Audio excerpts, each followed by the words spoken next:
Hello, everyone. Welcome and thank you for joining us today in one of our webinar series. Ammonia project features.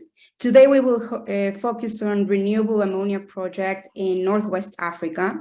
And I have to say that I'm very excited about this webinar in specific because we usually focus only on a technical perspective when discussing a project or a development. But in this occasion, we have a very interesting mix of presenting and introducing two amazing projects from CWP, but also a chance to understand the socioeconomic aspects behind these developments. But before I introduce the speakers and start the conversation, I would like to say that if you have any questions during the webinar, you can use the Q&A chat box here in Zoom. And to start, I would like to briefly introduce the Ammonia Energy Association for everyone that is joining us today for the first time. So next slide. Thank you. The Ammonia Energy Association, or AEA, is a global industry association that promotes the responsible use of ammonia in a sustainable energy economy. We look at both decarbonizing supply and also on how can we support the development of demand for new applications of ammonia, specifically in energy markets as a hydrogen-dense fuel. It is a member-led process, which means that we work with our members to develop all our programs. And one of the many that we have are these monthly webinar series. Next slide. We have more than 185 members at the moment from all over the world and from different sectors. So some are looking at low carbon ammonia as a fertilizer or as a maritime fuel, for hydrogen carrier, for power generation, etc. So next slide. Yeah, sorry. So this is what I was talking, like all the markets for clean ammonia. So thank you. That was a very, very brief presentation of the AEA. And now we can move to the most interesting part of this webinar, and let's talk about ammonia and Northwest Africa. So first, I would like to introduce our first speaker, Nouri Chahid, VP of Operations Africa from CWP. Nouri, the floor is yours. Thanks very much, Andrea. Hi, everyone. So just for the guys that the people out there who don't know CWP Global, we're a major developer of renewable energy in Southeast Europe, where we have been specializing for the last over a decade, for about 15 years. And we're doing just the same in Australia, where the grid is, where the projects have been until now all grid connected, wind and solar. We sort of started a large-scale business of PTX in about 2015 with an idea of actually start with a cable idea through Singapore, Indonesia. That didn't materialize, and we pivoted actually to green hydrogen in 2016, I believe it was. And here we are now. We have a very large project, which is our flagship RA. You might have maybe read the news. On June 15, BP took about 40% of our project, and we're doing exactly the same in Australia again with a much bigger project, which will be anywhere between 60 to 100 gigawatts. That's right. And we have been developing a few more projects around the planet, of which two that I'm responsible for. One is in Morocco, is a 15 gigawatt installed power project, and the other one, this one is called AMUN. And to keep things easy, the other one is called AMAN and is in Mauritania, double the size, 30 gigawatts. So far for the introduction. Now, if I can just perhaps quickly, let's go on to the next slide. So this is our logo. You recognize the country flag, Morocco. The project AMUN. Quickly, AMUN was the Berber god of wind, and we are in Morocco, and as you know, they're a fairly large Berber population. Funny thing is that ammonia also has a strange story, but it's coming from the god Amun-Ra, Amun. Longer story, but I think I'm sure you can Google that. Next slide, please. So here's a map of Morocco. So Amun, this is where the pin is located in the region of a place called Gelmim.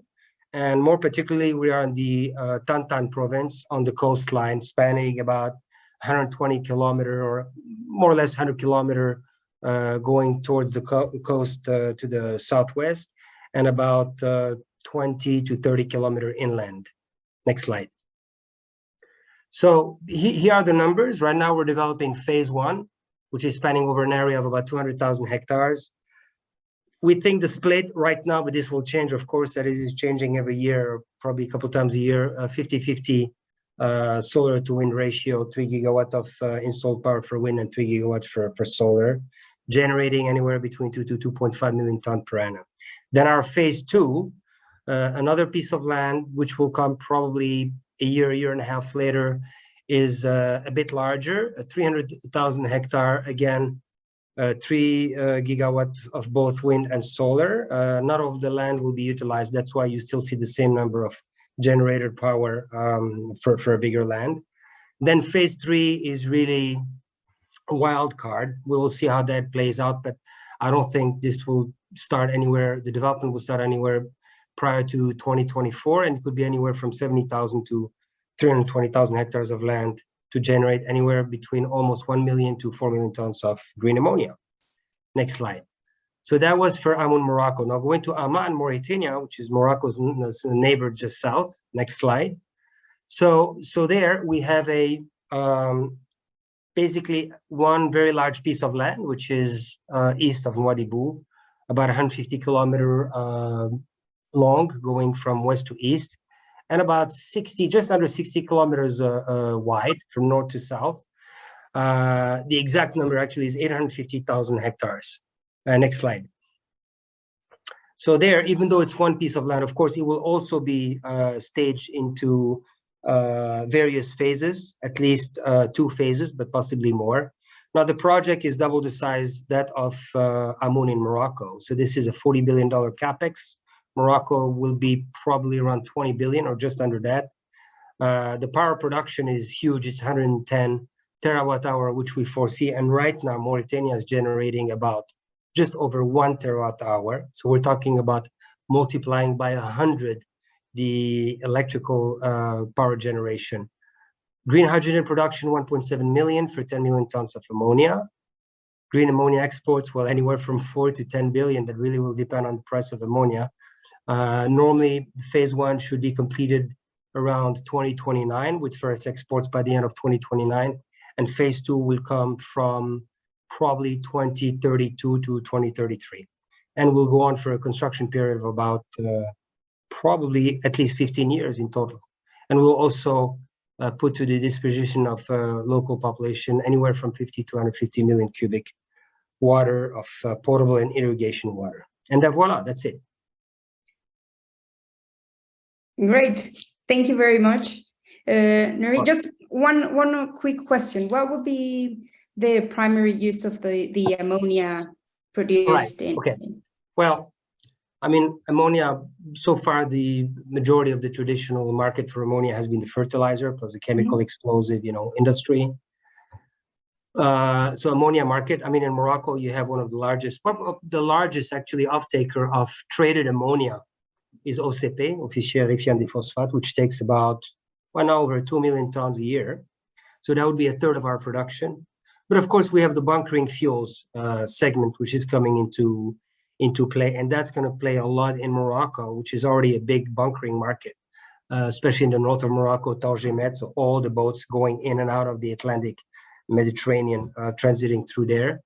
And Mauritania and Nouadhibou, of course, which is the economic, let's say, center of Mauritania, even though much smaller port, but which also has a good potential for growth. So mostly fertilizer business and bunkering business. Great. Thank you. Very, very interesting. So, well, definitely is very interesting to hear about new developments like this and looking how green ammonia technologies keep expanding, but certainly it's also important to discuss what these developments and technologies can do for society. And we need, yes, to decarbonize our systems, achieve our climate targets, but also take into consideration people along the development of projects. And sustainability also includes the people, which I don't think we discussed this enough. So in this line, it's great to introduce Lloyd Pinnell, associate from SYSTEMIQ. Lloyd, the floor is yours. Thank you very much, Andrea. Hi, everyone. Real pleasure to be able to talk to you about the macroeconomic impact of Project AMAN in Mauritania that Nouri kindly set up for us there. So quick introduction to SYSTEMIQ. We are an advisor and investment company based in London, but with offices around the world. And we've been working for the last over 5 years on the question of the energy transition, working directly with companies on strategy, or also through our coalition called the Energy Transition Commission, doing thought leadership and think tank work around how the energy transition, could and should play out. So in that capacity, we've done a lot of work advising companies, governments, etc., on the energy transition. And so what we did here with our friends at CWP was to take a look at what the potential macroeconomic impact of Project AMAN could be in Mauritania. It's a relatively high level assessment focused on the development pathway of the country. Obviously, green ammonia based on green hydrogen is a very new industry, so it's hard to have a high degree of certainty on what the socioeconomic impacts are going to be. But I think it's important to bear in mind that there have been similar industries in the past of similar scale, and there are lots of lessons we can learn from how they developed, and some principles around making sure they're a success, particularly in the context of emerging markets like Mauritania and Northwest Africa more generally. So what's the challenge economically in Mauritania? If we go to the next slide, you'll see that the key challenges in Mauritania can be summarized in these sort of two charts. So the first is around what you'll see on the left here is sectoral employment shares and productivity per worker. So Mauritania is a country that's still very dependent on extractives, so particularly iron ore, and exporting that around the world directly, so without much refinement, which means that the population has largely been dependent on exporting extractives without a great deal of value add in the process. So what you see is that the shares of employment in industry have broadly been constant since 2000, and the share in agriculture, which you would expect to decline substantially as the country grows, has declined somewhat, but relatively moderately. Likewise, the output per worker has increased a bit, but is relatively flat. And a large part of what's going on, you see here in the chart on the right, which is the export commodity prices from Mauritania and the effect on the terms of trade. So because of its high reliance on extractives, particularly iron ore, Mauritania is quite exposed to commodity price cycles that have a big impact on terms of trade, and the country becomes exposed to risks like Dutch disease, volatility in government revenues, and generally exposed to price shocks on the global market, which has been a big concern. That also feeds into a lack of access to energy, particularly electricity and education, which are one of the key barriers preventing that move into high value add sectors. So that's the challenge. What's the opportunity here? If we go on to the next slide. As the world starts to shift on the energy transition and momentum starts picking up, green ammonia has a big role to play. Mauritania has a structural advantage globally in that it has relatively unparalleled wind and solar resources. So there are a few places around the world that have a combination of such high capacity factors for both of those things simultaneously, which lends itself very well to having competitive prices in terms of green hydrogen production costs. So what you see on the left here is a rough forecast of what green hydrogen could be produced at around the world based on capacity factors. This is likely already a bit out of date, but you see the Project AMAN always comes on the lower end of these factors. And on the right, you see the forecast sectoral demand for green ammonia. So green ammonia obviously is a form of green hydrogen that can be shipped over long distances, which means that it will, as Nouri was saying, have a high potential to decarbonize sectors like shipping, fertilizer, in some cases potentially the power sector, places like Japan and Korea. And what we have to remember, of course, is that the current use of ammonia largely in chemicals today is still based on natural gas. That's a very large chunk of global emissions, and that's what we should focus on in the short term as well. So the market ends up looking like potentially above 40 billion in total per year by 2030. And Oman, whilst a massive project, is still, a relatively small chunk of that future market. So if we go on to the next chart, please. What do we need to bear in mind when we think about these large-scale projects in emerging countries? So to break it down, you can look across the full value chain in terms of the jobs that will be created by the project. The job creation potential is huge, and you can roughly see that you can look at it through induced, indirect, and direct jobs. So direct jobs are jobs that are going to be created on the project itself, employed by CWP. Indirect are then going to be the suppliers and the operations and maintenance to the project that are typically on site, feeding into the project, but not directly employed. And then induced is upstream value chain components, production of solar panels, wind turbines, etc., that then eventually feed into the project itself. Now, the question that we need to try and answer in understanding the impact that there's going to be on the local economy for these projects is how much of this is going to happen onshore, how much job creation is going to be for local workers, and what does that mean for the balance of trade? So how much of the capital components are going to be imported, and what's that going to have as an impact on GDP? So if we look on the next slide, we'll see that with the information we have today around those factors, we can have an estimate of what the impact of GDP is going to be. And based on that, we can derive estimates for the impact on government revenues, what the impact will be on the balance of trade, on investment and employment. So what we did is we did some scenarios around how much of those jobs created across the value chain would be potentially covered by domestic workers or international workers, and how much will be covered by skilled and unskilled workers. Now that has an impact based on how much they will likely be paid, on the revenues for the country. And we've bucketed here in these in these bars on the left. So you see across direct, indirect, and induced, across construction, operations and maintenance, the supply chain, and then the upstream production of the inputs, solar and wind manufacturing, solar and wind assembly. There is a large potential for a big chunk of that to be onshored. So the biggest chunk here in indirect is around the supply chain. So actually the jobs that are feeding into the company, the project itself in the country, that are providing things like the raw materials to build the site, etc. Now, the overall impact, we believe, in a central case on the GDP of the country could be an increase of 50% by 2030 based on relative to current trends.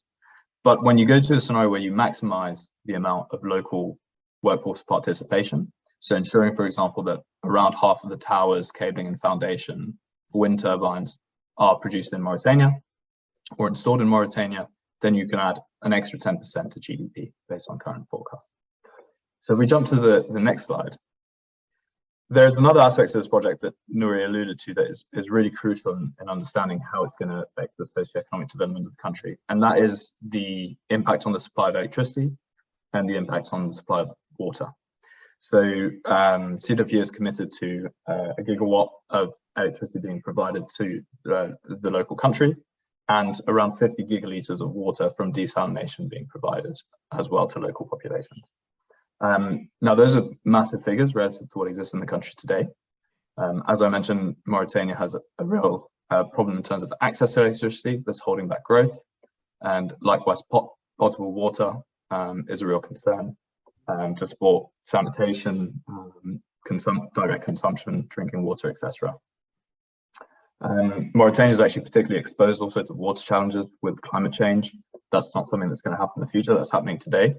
There are real problems with the future water supply in the country.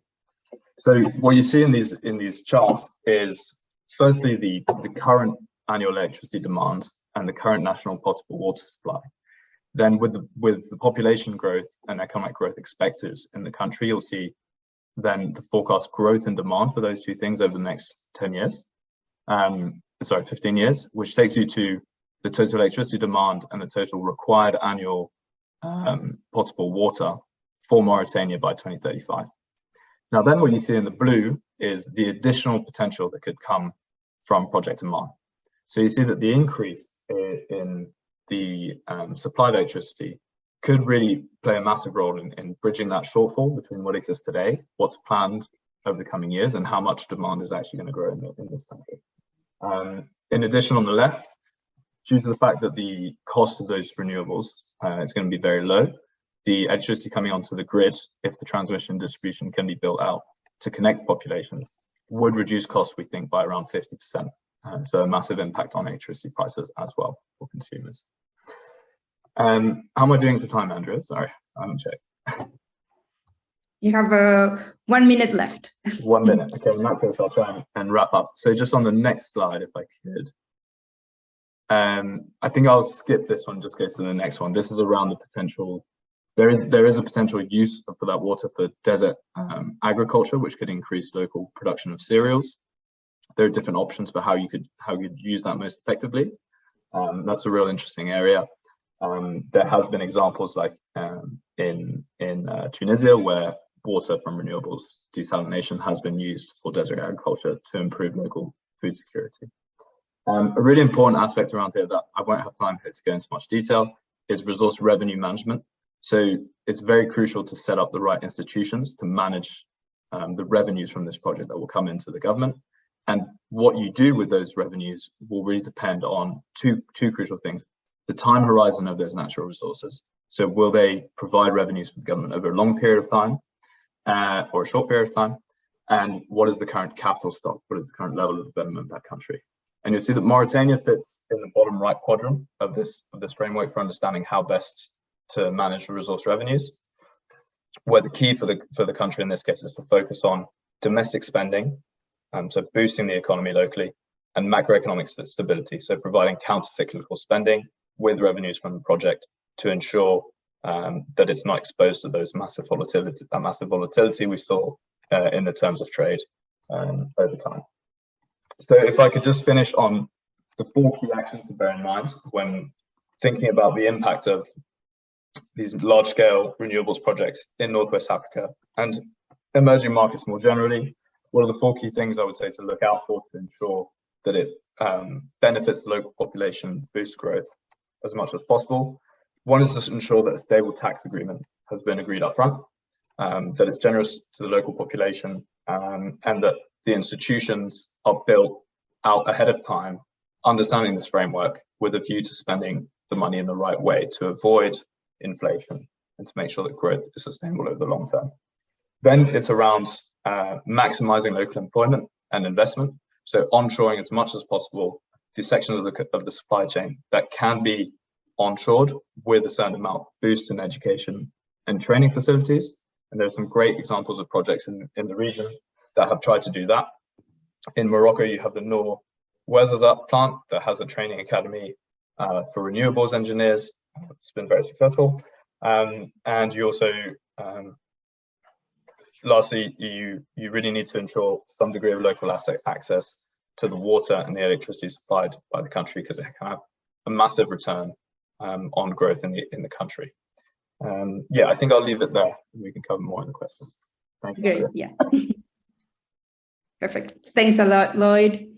And to start with the conversation here, Nouri, I assume that there are different locations in Africa with very good solar wind profile.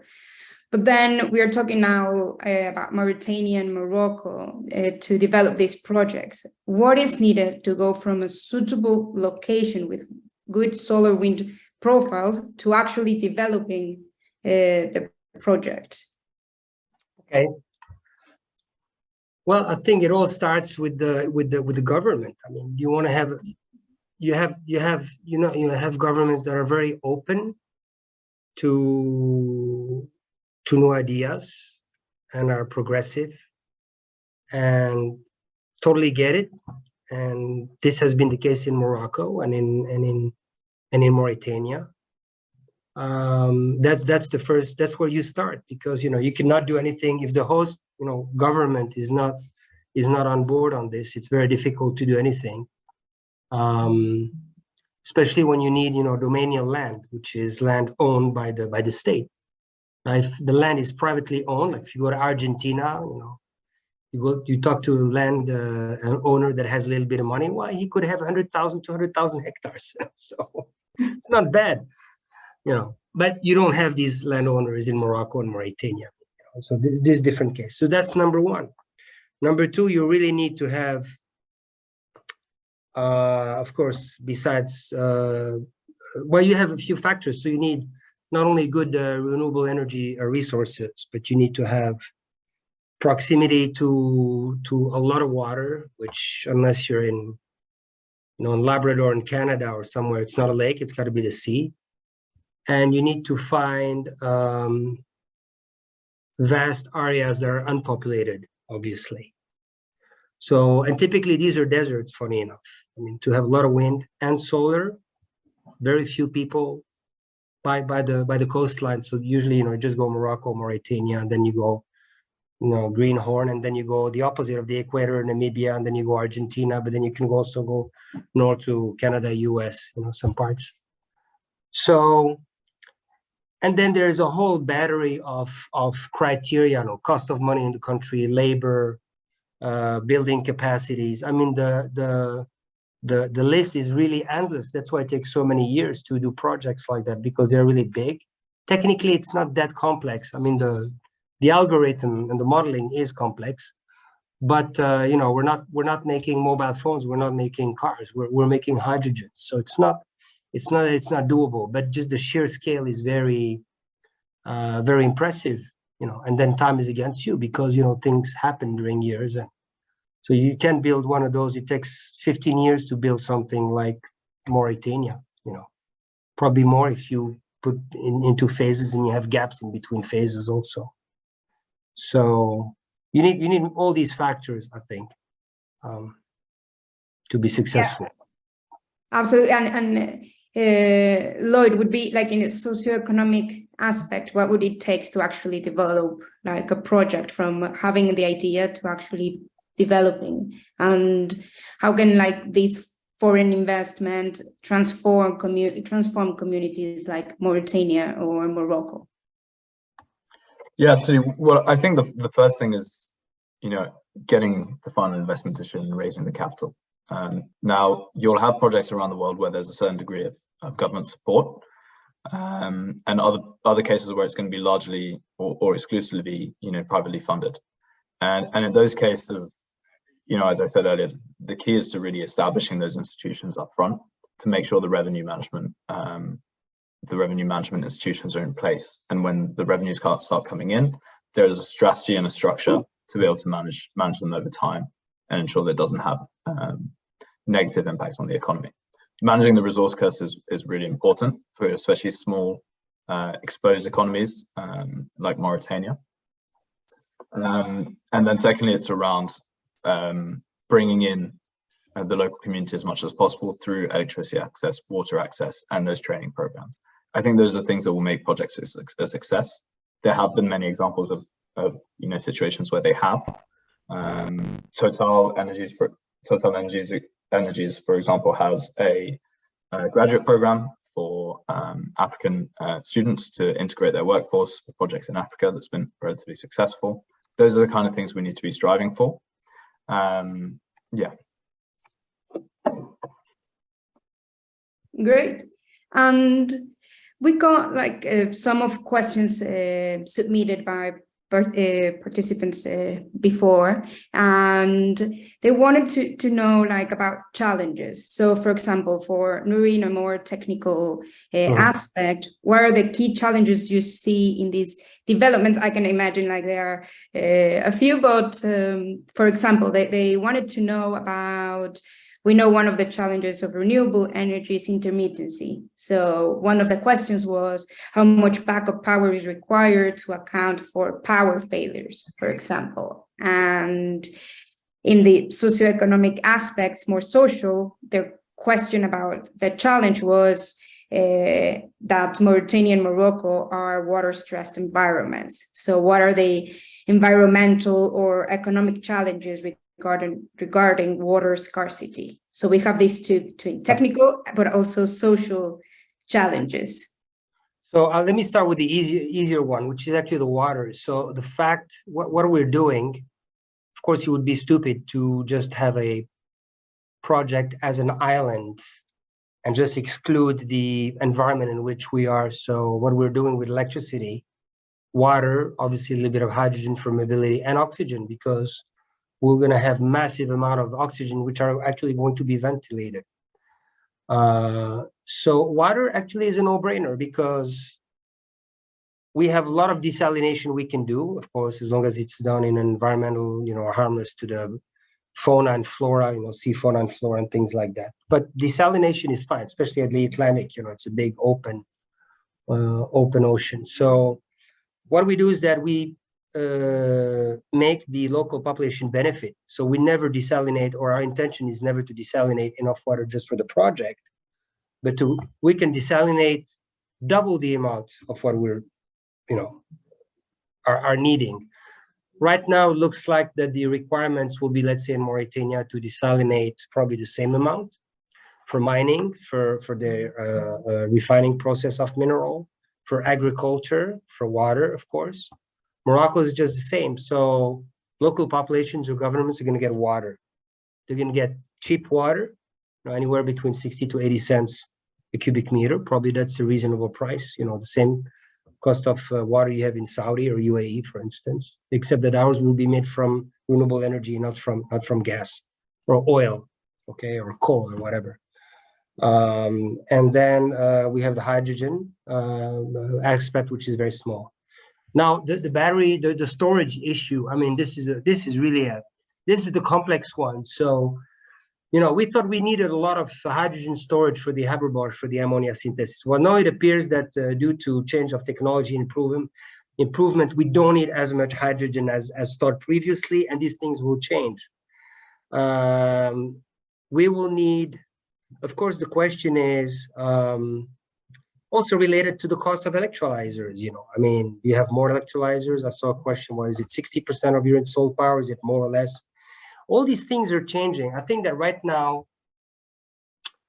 in project development, what we're doing is first is securing an agreement with the government to make sure that we can go ahead and spend big money and register a lot of intellectual property, because we're bringing a lot of value to these things. We're at the forefront of developing PTX. We're not consultants. We actually have a project and we learn a lot. And funny enough, at CWP, we do a lot of this stuff in-house. So, because we want to know almost everything about everything there is to know. So, we're going to need some type of batteries. This is clear.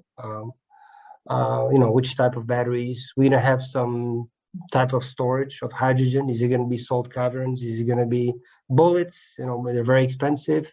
But we're working on all that. But I cannot give you a definite answer because there are so many parameters that are actually going to define that. The problem is known. Finding solutions are also known. It's all about making them as economical as possible. And this is where all the moving parts are, basically. So sorry for not giving an exact answer, but this is where we stand right now. This is where we stand.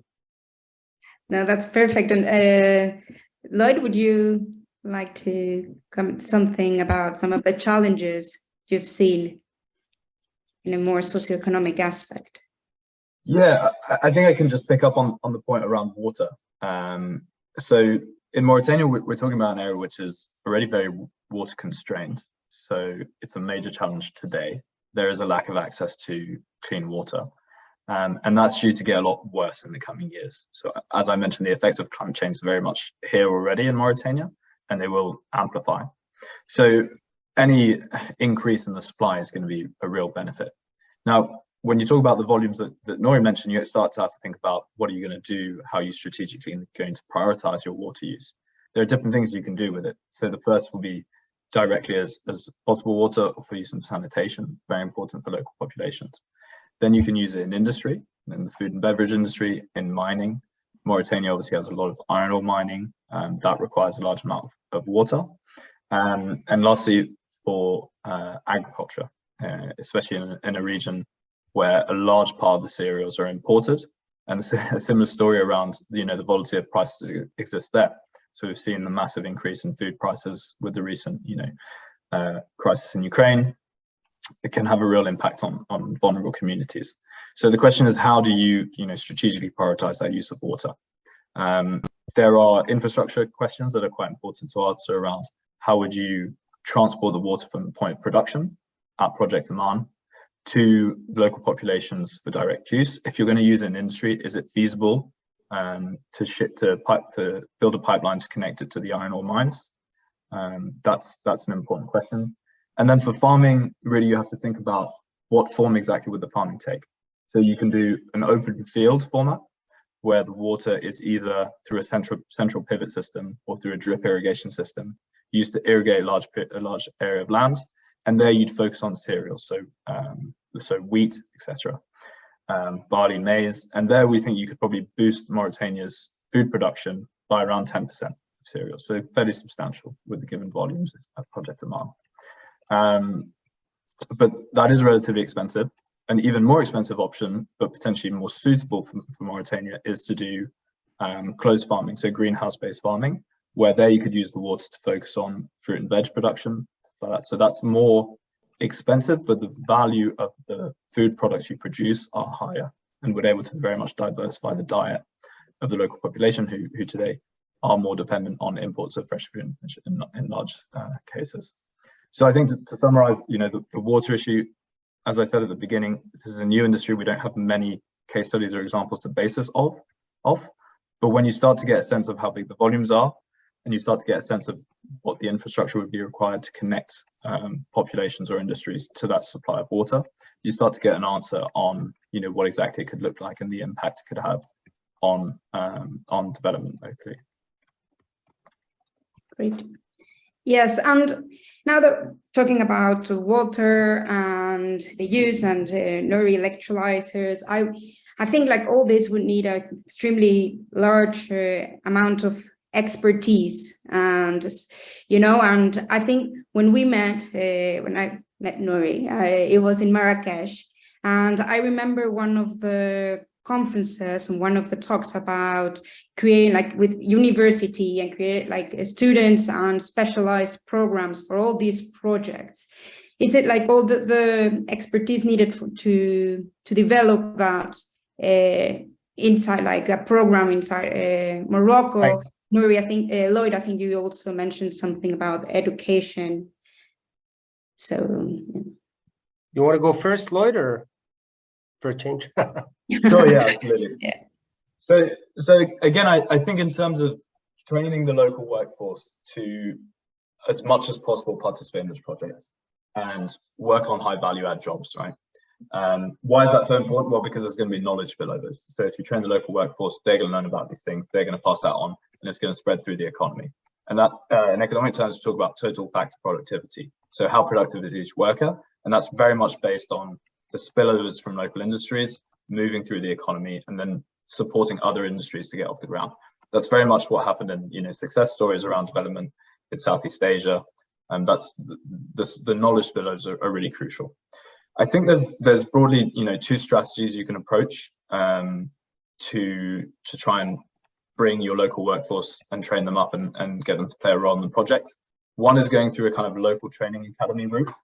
That's more expensive. It involves essentially setting up some form of institution, whether it's attached to a university, whether it's attached to a company, where you bring in talented individuals from the local community, you train them up, you tailor the programs directly to the project needs and the local context, and it gives you flexibility also to adapt to new requirements as they come up in local conditions. Now, the challenges there are around attracting and retaining teaching staff. The number of engineers who are trained in green hydrogen technologies are limited today, and getting them to to go to Mauritania and teach there could be a challenge. Now, there have been examples where it's starting to work. I mentioned Wes as a Renewable Training Institute in Morocco.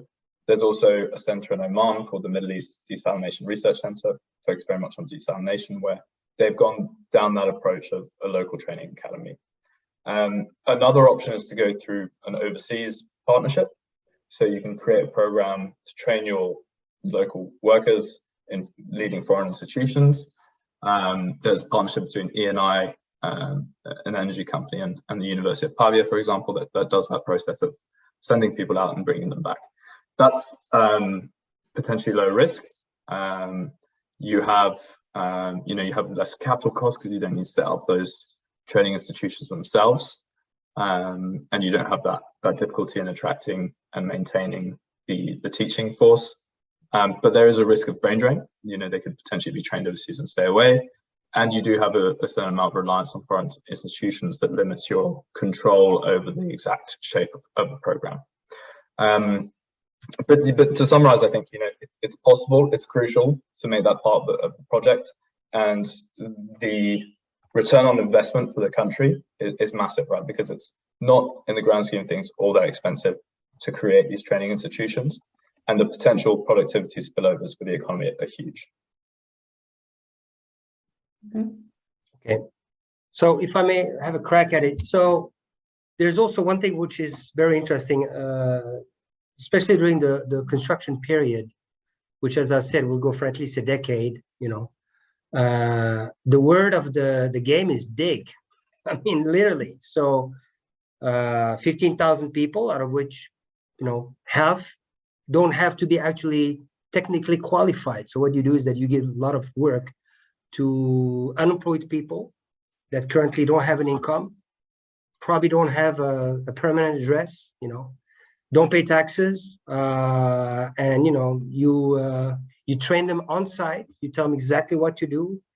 All these people are very good learners, and it's just part of the spirit of the people of Mauritania and Morocco. A lot of people don't know how to read and write, but they speak 4 languages. This is interesting. So during the construction period, there will be a massive recruitment program. A lot of it will be locally outsourced, but evidently a lot of it will also come from outside, especially for the high-end qualified jobs, and that will be in the hundreds for sure. But what we're doing before is that we're going to be launching in about a year and a half to 2 years' time an incubator, which we will not run. So there will be agencies who do that for capacity building. And we need to start with screening the market, understanding what is the gap, where we are now and where we need to get, by the time we start building in 5 years' time, more or less. This is when we are looking to do phase 1 in Mauritania. So yeah, there's a lot of work. Plus we work, of course, with universities, institution, as Lloyd said, in Morocco and in Mauritania. We started this last year with the École Polytechnique, is one of the best schools in Mauritania, and giving them, hardware and sending their people overseas to some schools, specialized schools and so on, starting next year. So we're on that too, which, by the way, de-risks the project as well. So this has to be absolutely addressed at this stage of the development of the project. Okay, and now that you said like the stage of the project, actually there is one question in the Q&A that says that when you say the project is in development phase, what does that mean? Okay. Like pre-feasibility, basic engineering. So I think it is one of we're basically in Morocco and in Mauritania. We're about, I would say, a year to 2 years away from FEED, front-end engineering design, which will last about 2 years. And after that, you're at FID. So we're in the middle of our feasibility studies. We have met mass for many months and LiDARs and solar stations and whatnot.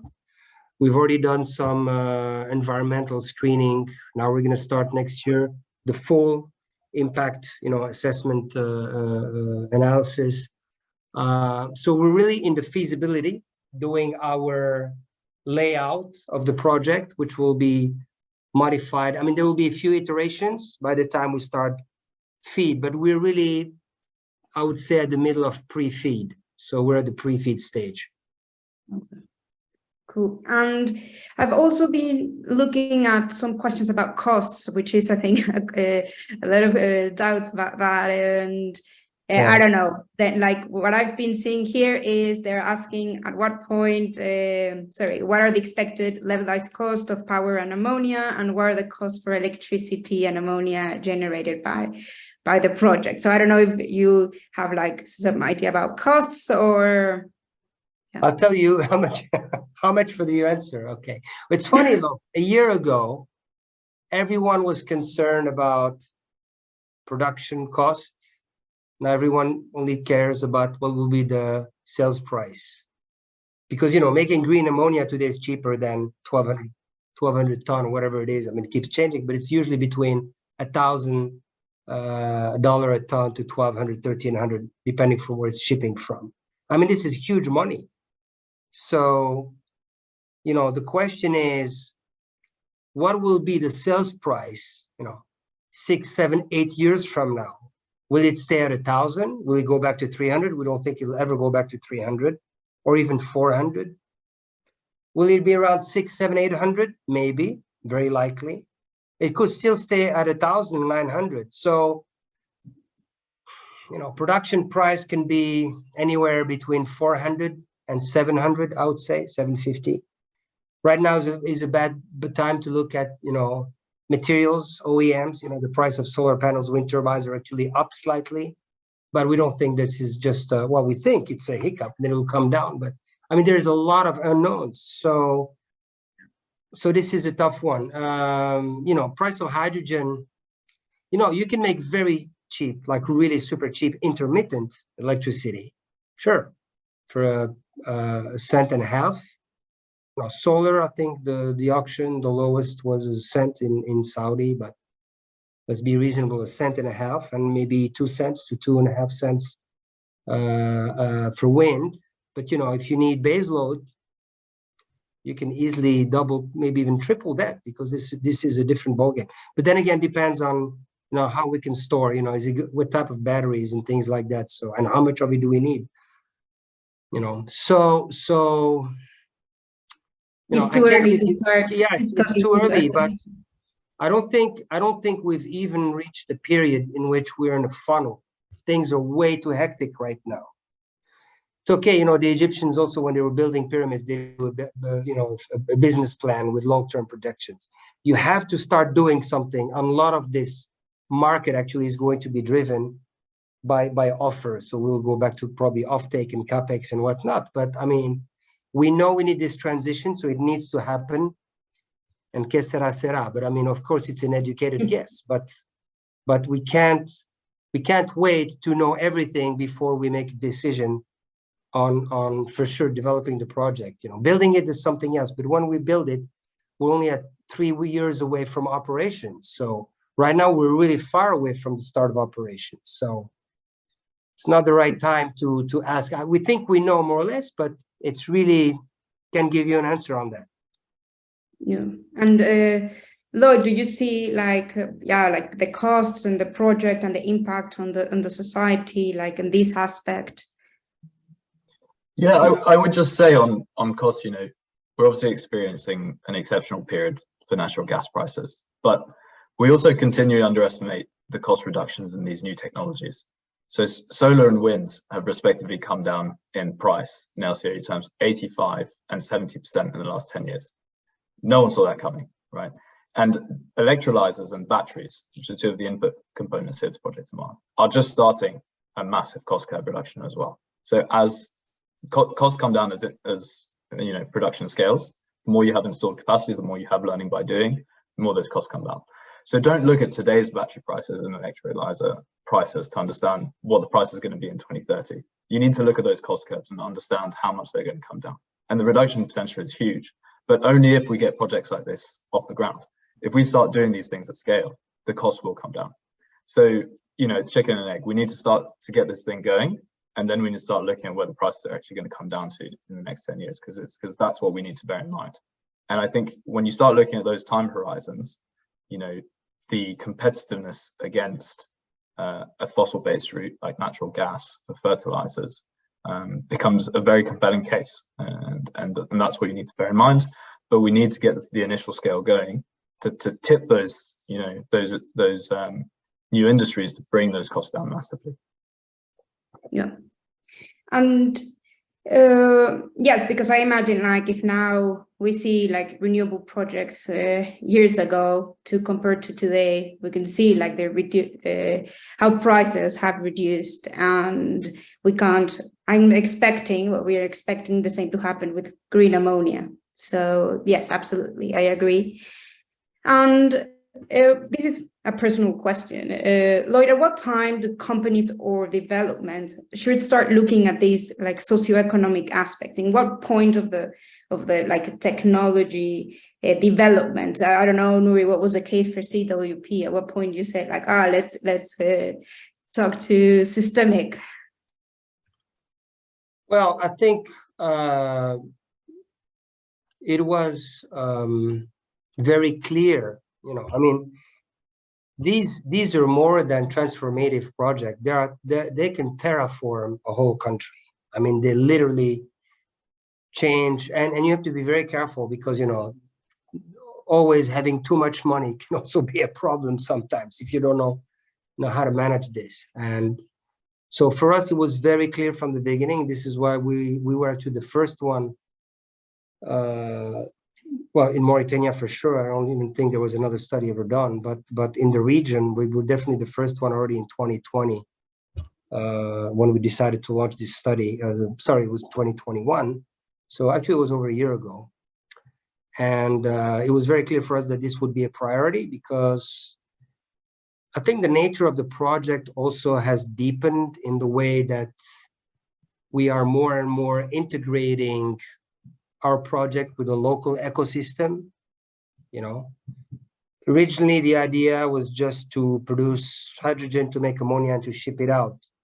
Well, now it turns out that part of the hydrogen is not going to be turned into ammonia, a smaller part, and the hydrogen is going to be used to reduce the iron ore, the oxygen in the Fe2O3, to make just pure iron, green iron. So before, what you did is have coal to extract the oxygen. Now you have hydrogen bonding with oxygen and hydrogen going into the metal and some steam coming out, because this allows now Mauritania to not just export iron ore, but to export something we'd call HBI, hot briquetted iron, which is basically the very base to make steel. Because once you have this green iron, you do all your chemistry, you know, you have all the exotic components and whatnot, and then you end up with steel.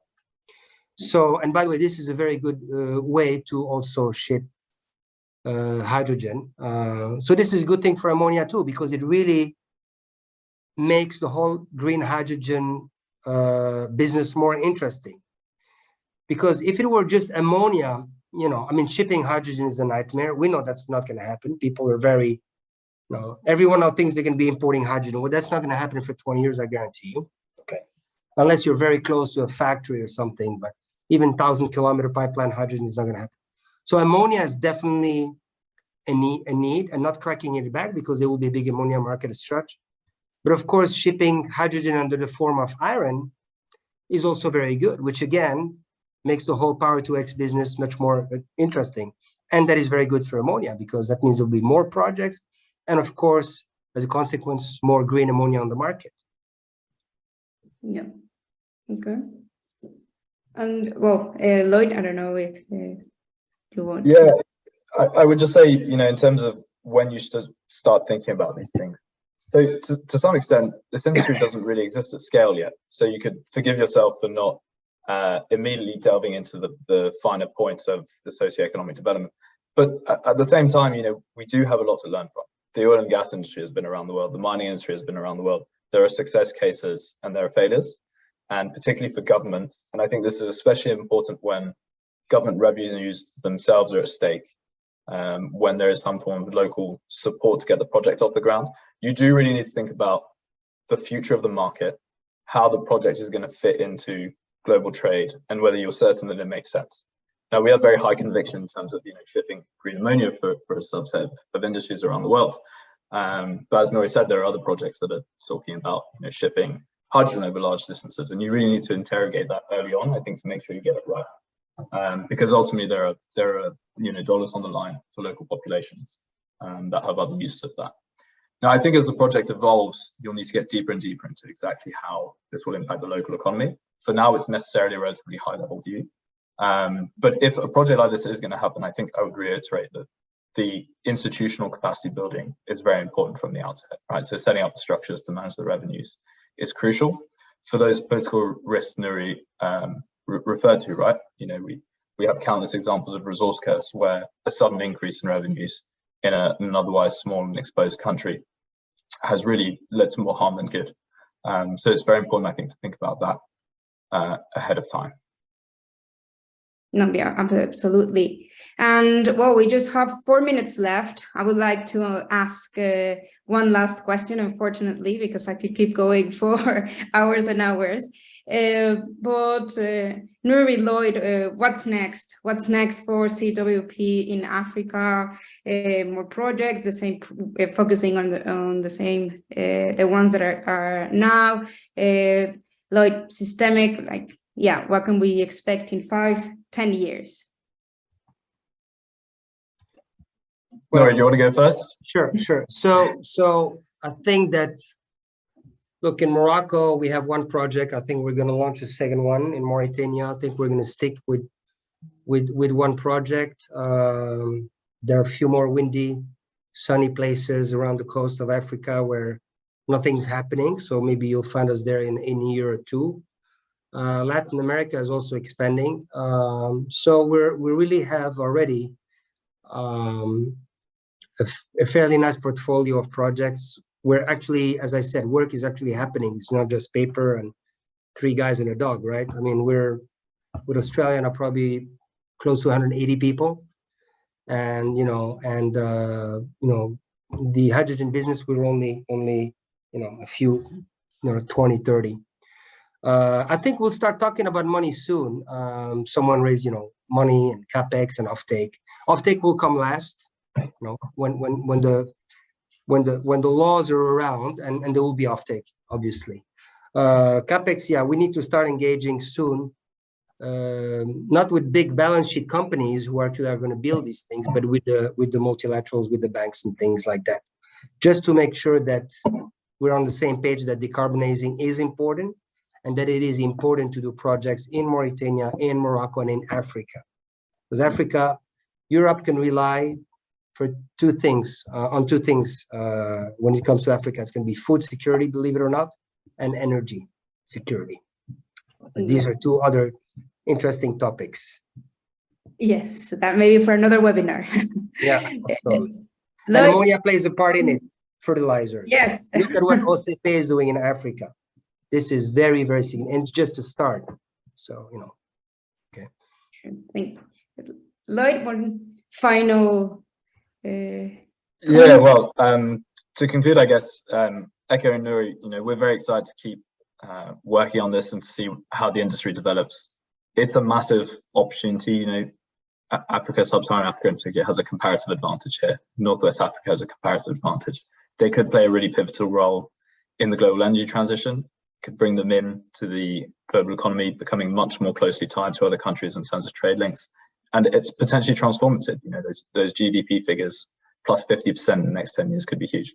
So let's see how it goes. We all, have fingers crossed that the industry develops as quickly as possible for the sake of the climate and development. There's a lot more, as Nouri said, down the pipeline. Namibia is working on a government strategy for hydrogen. There are other countries around the world. So I think it's hopefully going to be something we can look back on in 5-10 years and say it's been a success. But at the same time, there are real risks.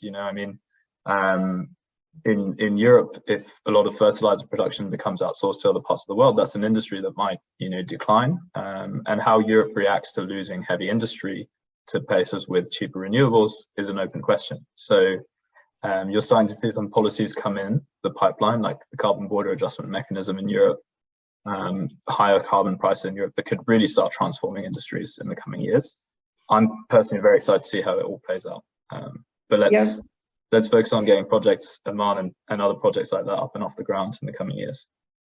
Oh, great. Yes, me too. I'm very excited to see all new projects and these projects moving forward. So it's great. We ran out of time, but Nouri, Lloyd, thank you very much for your time, for being in this conversation with me and sharing all the details. It has been extremely interesting. And before we go, I would really like to make two really quick announcements. First, I don't know if Julian, yes. I would like to announce the next month, we will now go to Sub-Sahara Africa and talk about renewable ammonia projects as well. We will have Ralph Kukuk and Marcel Jacobs in conversation with Kevin Rubenhorst. So make sure you register and attend the webinar. And then we have our conference, the Ammonia Energy Conference 2022 in November, from the 15th to the 17th of November in Phoenix, Arizona. So all the information is in our website. So that's it. Those were my two really quick announcements. And thank you again, Nouri and Lloyd, for this webinar. Bye, everyone. Thank you so much. Take care. Thanks, everyone. You guys have a great day.